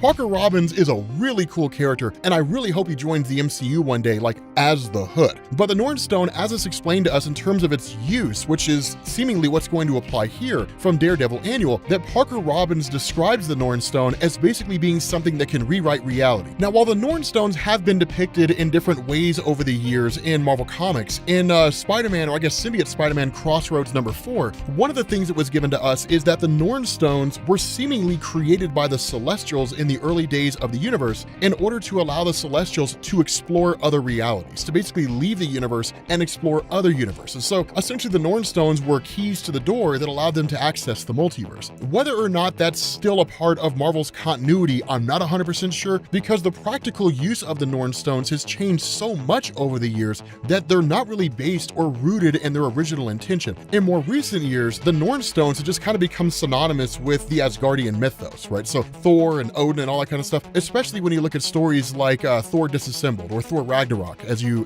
know it. But the thing about this is that if this stone truly does have the ability to rewrite reality, that it was presented or at least discussed by Parker Robbins with Mike Murdock as what was effectively a one-off, right? Like a one more day kind of thing, right? You can use it once, but it draws too much heat. So if you use it, make sure it's a big thing, right? It'll just draw a lot of attention from all the wrong people. So it almost kind of seems like, to a degree, Mike Murdock has an ace in the hole. Butch is kind of hunting for it to a degree, but again, it's one of those things where he doesn't really seem to believe in that kind of stuff, you know, and so on and so forth. But regardless, you switch back over to Kingpin, of course, meeting with Dr. Octopus and his alternate reality variants, right? The Incredible Hulk, Dr. Octopus, and Wolverine and Ghost Rider, right? Those variants of him. And with the power of the purple children being sent directly into Zebediah Killgrave, that the response of Otto Octavius is, okay, Kingpin, now you have the power you need in order to win the election. And his response is, I don't care about the election, right? The election isn't really relevant to me. And then he says, do you know the reason why it is that Spider-Man keeps defeating you all the time? And where Otto's like, I don't know, he says, because you think short term.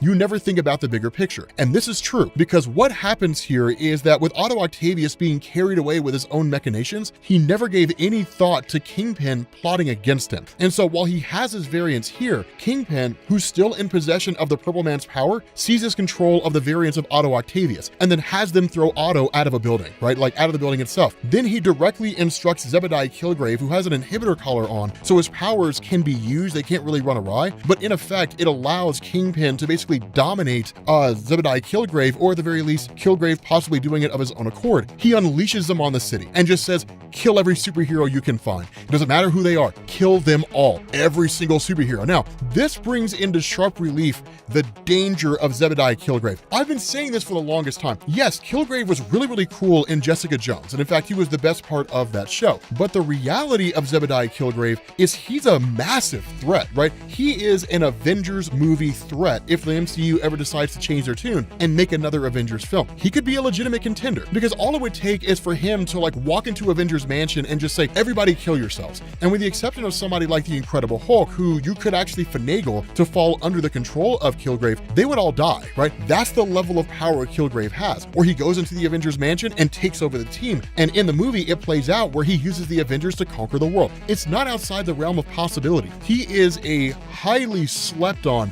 but ridiculously overpowered character if you write him the right way and put him in the right circumstance, right? The guy could easily hold a movie on his own. The other part of this is that for the various members of the Purple family, as well as, or I guess the Purple children, as well as the Avengers themselves, that at the end of the day, they don't really want to see the Avengers screw up. And in fact, there's one point where a discussion is had between Luke Cage and Daredevil, basically with Joseph, one of the Purple children. And what they tell him is like, the Purple Man is 100% evil. The only reason the Purple Man hasn't used his powers to just inflict mass death and destruction is because it just doesn't suit his agenda. But he could, right? He's done nothing but destroy people's lives. That's all he does. He just satisfies his own personal gratification and cares nothing about the people that he affects. And the result of this is that he says the only way you're going to be able to defeat him is to kill him. You're going to have to. You're going to have to kill Purple Man. Of course, these guys basically being superheroes, Murdoch says, I totally get what you're saying, but we're not going to kill him, right? He's like, that's what separates us from them. We help people, we save lives. But again, it's that philosophical discussion that we've brought up time and time again. What happens when you come across someone who can't be saved? Every single time they get out, they inflict mass destruction and harm. Is it one of those things where it's, well, we just lock them in prison for the rest of their lives? Is that really any better than killing them? You're basically just, I mean,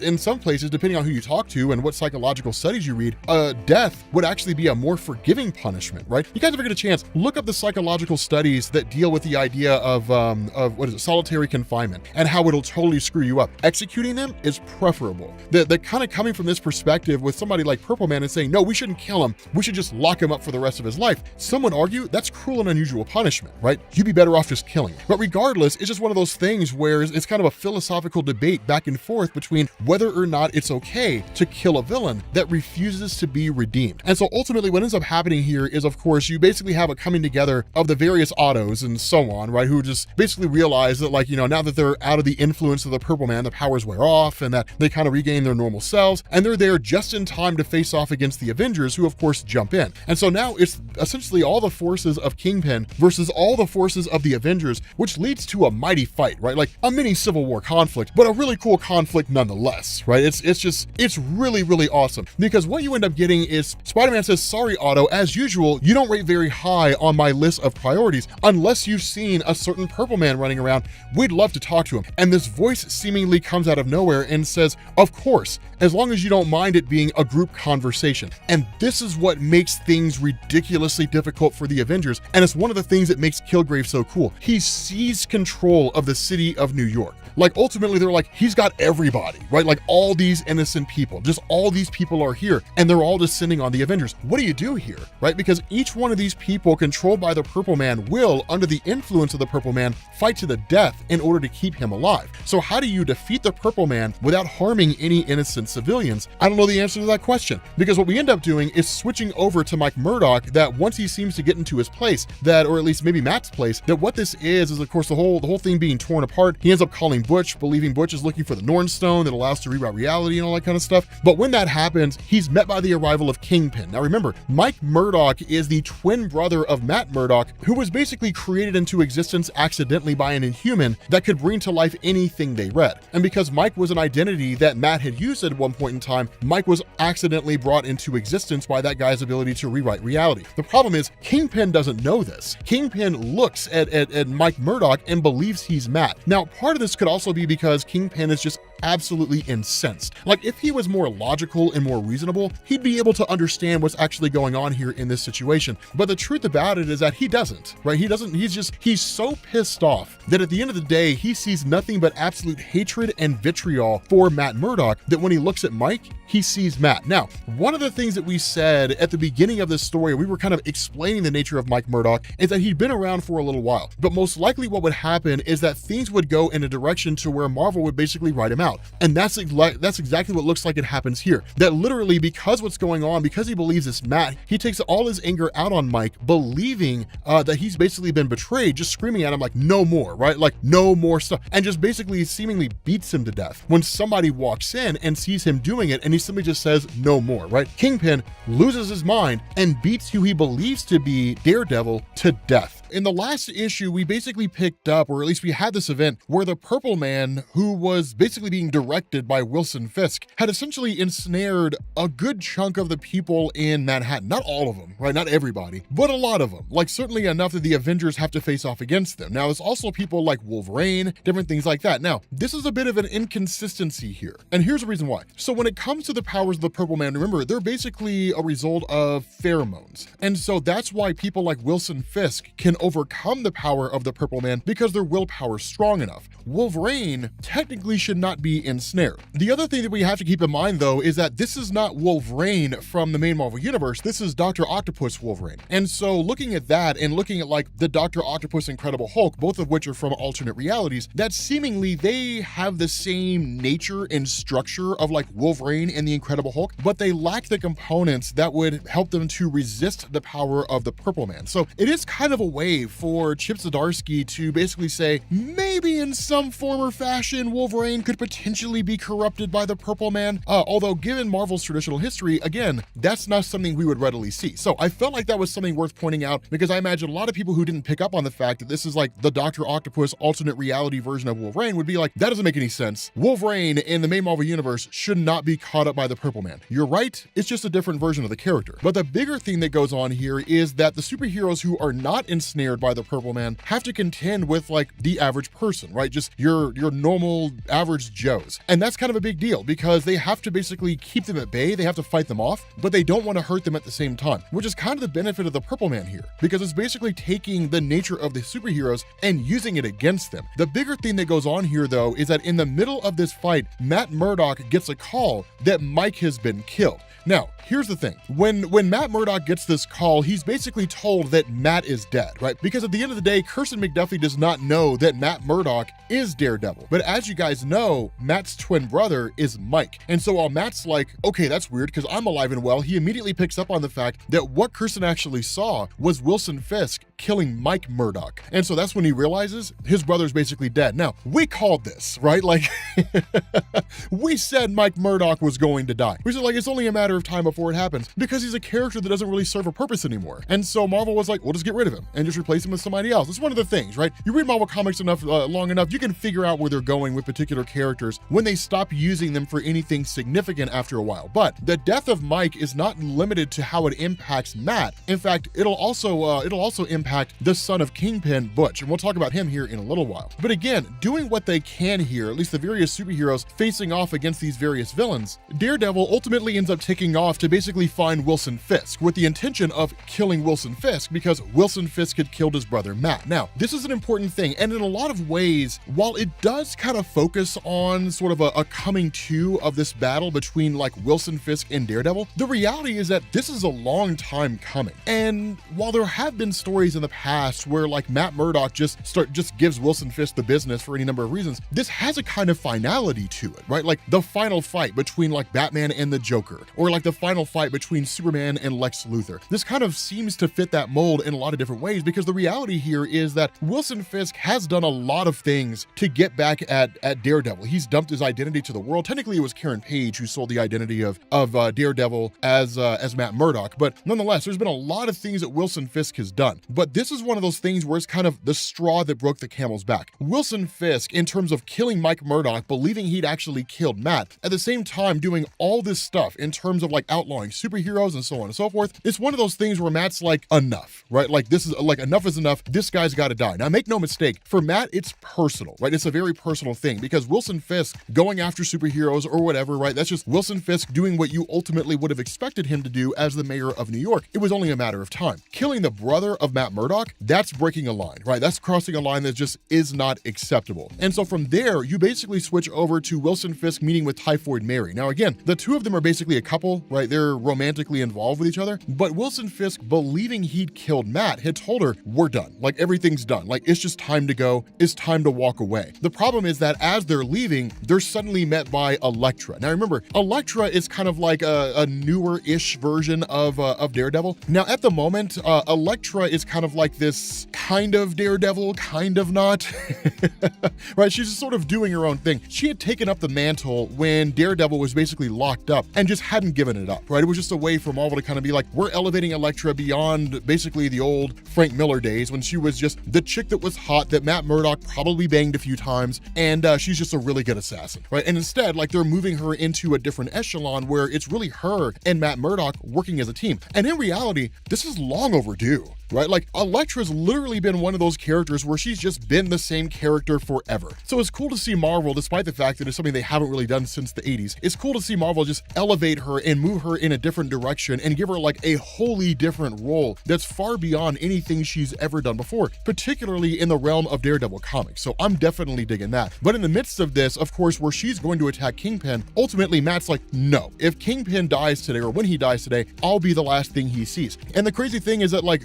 Wilson Fisk doesn't know what to do here because he thought he killed Matt. And he's like, why won't you simply just die? And ultimately, of course, the two of them end up getting into a skirmish. Now, there are a couple things that go on. For example, like Dr. Octopus is attacked by Iron Man and basically knocked unconscious. The Fantastic Four step in and they kind of do their thing, which is cool, I guess, whatever. But like the thing about this, and really one of the bigger things that take place is that really the last of the Purple Man's children, essentially Joseph, ends up stepping up, right? Ends up coming into the equation. Now, one of the things that Chip Zdarsky has largely built up and has really been a contingent or a thing that's been going on with the Purple Children since their initial introduction is that they could potentially overpower the Purple Man. To a degree, he actually needed their powers in order to basically expand on his own. But Joseph, there was always something different about him. And so ultimately where he kind of makes his way and you've just got this knockdown, drag out fight between like Wilson Fisk and Daredevil, and you've got Elektra fighting TYPHOID Mary and all that kind of stuff. You've basically got the Purple Man just literally seething with power, right? I mean, just full of power. That the question that Joseph asks once he finds him is, where's everybody else, right? Like, where are the other kids? And that's when the Purple Man's like, they're dead, right? Like, I have their power now, and there's nothing you can do to stop me. And so it basically comes to a fight between Purple Man and his son. Now, this is the reason why this matters, because what this really is, despite the fact that this is a crossover event in Marvel Comics and it focuses on a lot of the superheroes, it's the same thing we've been saying since the beginning. It's a Daredevil story. That what this does is it basically brings together and really ties up all these loose ends involving the Daredevil mythos that's been going on for quite some time, since the return of the Purple Children and all that kind of stuff. And there's even themes of this that go all the way back into like Brian Michael Bendis' New Avengers, specifically with Luke Cage. We'll talk about him here in a second, but it's one of those things where it literally just wraps up the Daredevil mythos that's been going on for quite some time, and it just sort of resets it. And that's one of the things that I love about the idea of Devil's Reign, is because under any normal circumstance, and those of you guys who've been reading comics for a long time, you guys know, under any normal circumstance, this would have been wrapped up in a Daredevil comic, and that would have been it. It would have been Daredevil's issues such and such through such and such, and that would have been it. It's just one of those things where making it like a high-profile crossover event really sort of elevates it, and it's just like, this is basically the conclusion of this era of Daredevil, and that's basically it. And that's why you could go back and read all those comics, Charles Soule and everything, going all the way up until the current age, until this story, and it's one cohesive era. It's just one giant Daredevil epic. And so at the end of that, of course, again, this giant fight between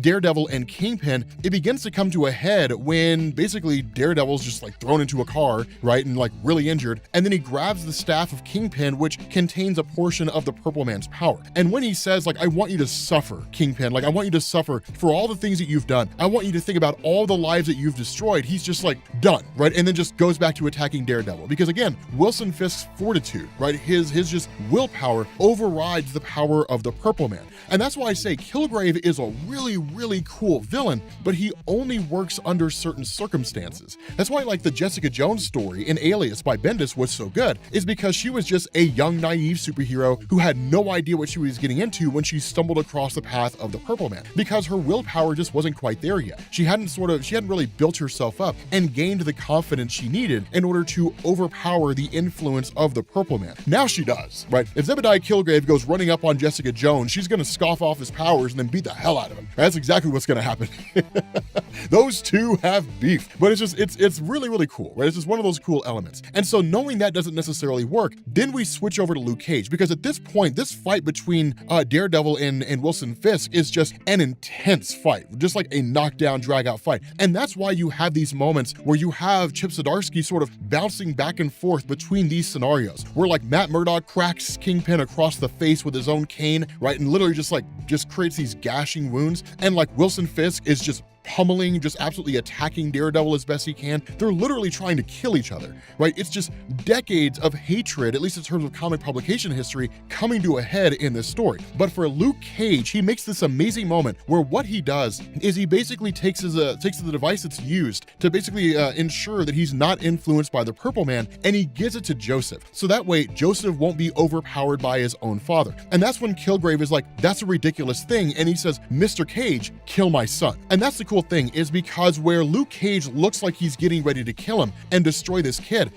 starts lashing out. And what Luke Cage says is like, you're not alone, Joseph. Like, you are not by yourself. I know you feel like you are, but you are not. Tap into your power, son, and use it. Now, you would look at this and you would say, okay, Luke Cage should succumb to the power of the Purple Man. There's never been an indication to show that he can't overpower him, but there actually is. So in Brian Michael Bendis' New Avengers, in the first arc, right, Breakout, which I don't know if we ever covered that, but Bendis' New Avengers was phenomenal, right? It's probably one of the best Brian Michael Bendis stories ever before he lost his mind and started going into Bendis speak, before he got carried away with himself. There was a point, because Kilgrave was locked away in the raft and Luke Cage was in his presence, he actually instructed Luke Cage to basically start attacking the superheroes. And if I remember correctly, Luke Cage was able to overpower it. He was able to like override the influence of the Purple Man, and that was basically it. It took every ounce of inner strength for him to do it, but he was still able to do it. But with Joseph using every ounce, and really it's more emotion than anything else, right? But like tapping into this power to influence others, he overrides the power of his father. And by overriding the power of his dad, he solidifies himself as being stronger than the Purple Man, which is huge, because of course, as you would expect, where Daredevil is on the cusp of killing Wilson Fisk, of course he doesn't. And things wrap up pretty readily, right? Like the various members of the Thunderbolts are arrested. As you would expect, the Thunderbolts are always arrested, right? They're always just locked up and taken to a prison somewhere until they need to be used again, and then they're basically released and they're sent out on whatever task they have to go on, right? So Marvel's version of the Suicide Squad. Of course, again, Wilson Fisk is arrested, the Purple Man is basically taken away, but what it does is it clears the landscape here, and it allows for a reshuffling of things, because now you have Joseph as what's basically the Purple Child, you know, where he still like has his powers, and that nobody else really does. He's just the last of a person who can use the abilities of the Purple Man, so he's out there now, and presumably he's going to become a good guy, so we won't know how his story unfolds. I mean, presumably it'll appear in some comic. I don't really see them making a solo comic for him specifically, even though I would probably read it. I'd read the first arc just to see whether or not it's good. And it may even be one of those things where like Jessica Jones and Luke Cage end up adopting him, right? End up taking him in, and he just goes forward and does his own thing. Wilson Fisk, where he's being arrested, you end up finding out that what's actually going on here is that Butch is one of the people who had arrested him, Butch being his son, and they basically end up taking him away to what's essentially a safe haven. Now, when he gets there, it's actually Butch bringing him to the presence of the Stromwinds. Now, here's the thing. The Stromwinds are basically new for Chip Zdarsky's work, but we don't really know a whole lot about them. All we really know is that they just kind of appeared intermittently. So like Daredevil Volume 6, issue number 13, they were part of Devil's Reign, but in effect, they were the ones who have essentially gotten Wilson Fisk this far in terms of him becoming mayor, building on what happened during Secret Empire when like he was the one that was keeping New York safe and so on and so forth. They seem to be the benefactors. And so what they end up saying here is, look, like you got a couple options here, Wilson Fisk, right? The whole world knows what you did, but we have a lot of reach and we have a lot of pull, and we can really help, you know, these charges that are being brought against you, we can help them go away. The way this will work though is that your son will basically become the Kingpin. in the city of New York. And then we will elevate you to the office of the presidency. We'll make you president of the United States, right? Using our finances and so on and so forth, we will get you to that spot. And that in reality, while you will be president, you'll essentially be working for us, right? Like we'll be telling you what kind of bills you need to veto, what kind of bills you need to pass, any executive orders that need to be issued. You know, make no mistake, we'll be the ones controlling the scene, but you will get what you've always wanted. You'll become president. And you get this amazing moment where Wilson Fisk, you know, where they literally go to shake his hand and he's just kind of like, this is an interesting offer. Now, it's very similar to Clone Conspiracy, right? When like the Jackal had shown up to Wilson Fisk with a cloned version of Vanessa and he freaked out, snapped her neck and was like, that's not my wife. That's not Vanessa. That's exactly what happens here, right? He says, my life has been successes and failures. I let my wife Vanessa down in the sense that she died and my son Richard, and now to be president running a country. He says, how could Butch not look up to me and respect me then? Because remember, for the longest time, he didn't know Butch existed. And then when Butch finally came around, he was always trying to demonstrate that he was like an effective man. But as a guy who was essentially taking orders from the Stromwyns, even as mayor of New York, that they were the ones who got them there, or at least got him there, that it was always one of these things where he felt like in the eyes of his son, that he was a follower, that he wasn't a leader, that the Wilson Fisk of old had largely seemed to have gone away, right? And now he was just doing what a good boy does. And so again, he says, how could Butch not look up to me and respect me then, running the greatest country in the world? And he says, I've made mistakes, I won't make another. And literally he's like, Fisk bows to no one and just starts crushing everybody, like literally starts attacking everybody, the guards, the Stromwyns, the whole 9 yards. The whole time he's like crushing the hand of one of the Stromwyns, and then literally everybody just gets taken out, right? Like they're just basically done and gone. And that's when he's like, here's what's gonna happen, right? He tells his son, like when his son's like, what are you doing? He's like, the exact same thing you're doing, like you're joining in here. He's like, look, a Fisk does not bow to anyone. A Fisk does not take orders from anyone. A Fisk does as Fisk pleases. And that's the way that it is, because we're powerful enough, because we have enough conviction. Only a fool would come to a Fisk and say, work for me and I will give you X, Y, and Z, when a Fisk knows full well they can just take it. And he's like, that's the legacy that I leave to you. He was like, you are now the Kingpin of New York. I'm out. I'm going to do my thing. But I leave you this legacy. Live up to the legacy of the Fisk.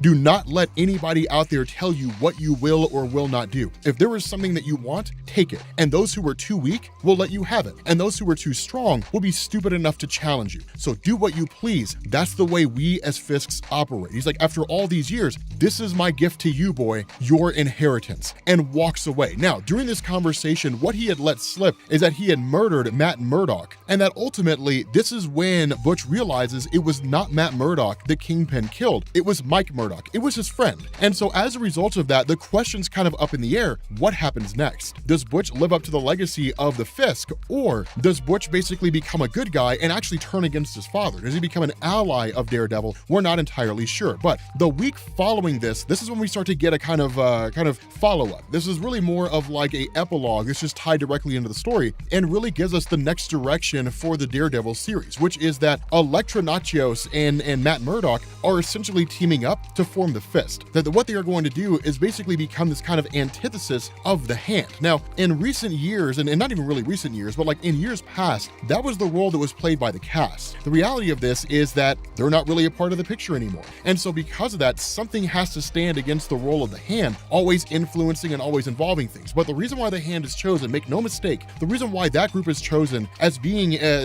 really the main enemy of the Fist is because this is taking Daredevil back to the old school days. It's tying back into the Frank Miller days. Even if it's not necessarily retreading water, it's bringing back the classic Daredevil, but by a different means. And instead of Elektra just being some assassin out there that Matt Murdock crosses paths with and then touches naughty bits with every so often, instead, like, she's an ally, right? She's working with him, and the two of them are gonna go forward with their Fist and then do their whole thing. So that's cool, and I'm actually interested to see what direction this ends up going in. As for Wilson Fisk and the way this basically ends, Wilson Fisk ends up doing what he always felt like he should have done before. That the reality here is that with him operating as the Kingpin of crime, that he always basically took directions from other people. That even when he was operating as Kingpin, and even when he was, to a degree, doing his own thing. His life was motivated by trying to defeat Daredevil or something along those lines. And seemingly for the first time, he's literally taking his life under his own wing and just like taking Typhoid Mary and just like going out into the world. Where their journey takes them, I'm not entirely sure, but I would surmise the reason why they're doing this, the reason why Marvel's doing this, doesn't really have much to do with the nature of Kingpin in Marvel Comics. It's because Kingpin's in the MCU, and the last we saw him, he was shot in the face by Echo, at least presumably anyway, right? The camera panned off, and then we heard a gunshot, and then maybe Kingpin's dead, but supposedly he's gonna come back, is what everybody's saying, right? He's supposed to reappear in the MCU series, in the actual Marvel Cinematic Universe series on Disney+, which, fingers crossed, is going to be mature just like it was on Netflix. And likely when that happens, they'll bring him back in some capacity similar to that, right? So when that series launches, or when that series launches on Disney Plus and like the Kingpin returns, this is when you'll see Marvel be like, the Kingpin's back in the comics, you know, and like that's going to be their whole thing, right? So with that being said, guys, we're going to bring this to an end. I did love Devil's Reign. Don't get me wrong. I thought it was a phenomenal story. I mean, it's just beautifully written and beautifully done. I thought it was incredible. But let me know what you guys think down in the comment section. Thank you all for watching, and I will catch you all later. Peace.